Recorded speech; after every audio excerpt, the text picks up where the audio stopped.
Celeste, a truly beautiful masterpiece of a platformer.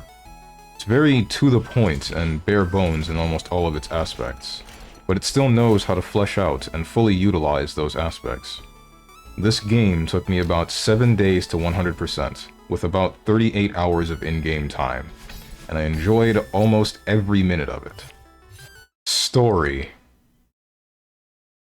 The story follows the journey of Madeline as she climbs to the summit of a legendary mountain named Celeste Mountain, for reasons not specified.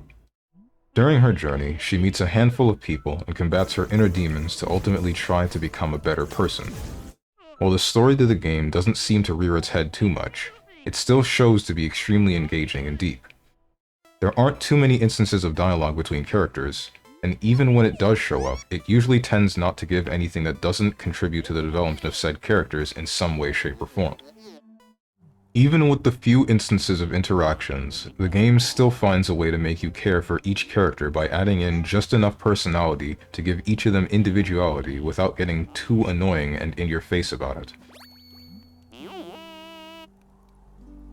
There are almost no instances where I was thinking, man, I really just want to get to the next part already, because generally the game spoke through actions, and then established details that couldn't be represented with said actions, instead with conversations that got me invested in the events unfolding. Any finer details seem to be left up to the player's interpretation, which would make sense given the game's overall message. Controls and mechanics. From the beginning of the game, you start with 3 things: jump, dash, and climb. And by the end of the game, you'll have 3 things: jump, dash, and climb. There are some unique mechanics that'll add some much-loved flair, however all of them are there to complement the base controls.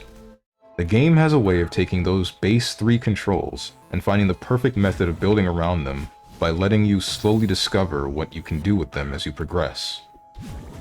There are so many instances where I would come to a new point in the game and get shown a new way to use what tools I already had to say out loud, yo, that's pretty cool. Some could say I might be reading too much into this when I say this, but in a way, all of that can be symbolic of the fact that the most important thing is you. There can be plenty of things around you that can and will help you along your way, but at the end of the day, you are the keystone in your own journey. Level design. Each level is perfectly crafted in such a way where shortly after you learn a new way to move around, it's masterfully blended with the previous ways you've already known. It starts out subtle and simple, like any platformer, and slowly progresses into absolute madness, using forms of movement that seem finger-breaking at first, but after a while it becomes second nature. On top of all that, just about every level in the game is riddled with hidden passageways or puzzles that once you find and piece together, they make you feel like a turbo genius. Collectibles and secrets. There are plenty of shiny objects to pick up in the game, ranging anywhere from fun to extremely unfun. Luckily, most of the time it stays on the fun side. Some collectibles will take you half a second to get, while others will take you what might be hours. If not because it takes a while to figure out how to get to it, then because actually doing what you need to touch it might take a mountain of effort. But once you finally do reach what you want, it'll feel ridiculously beautiful.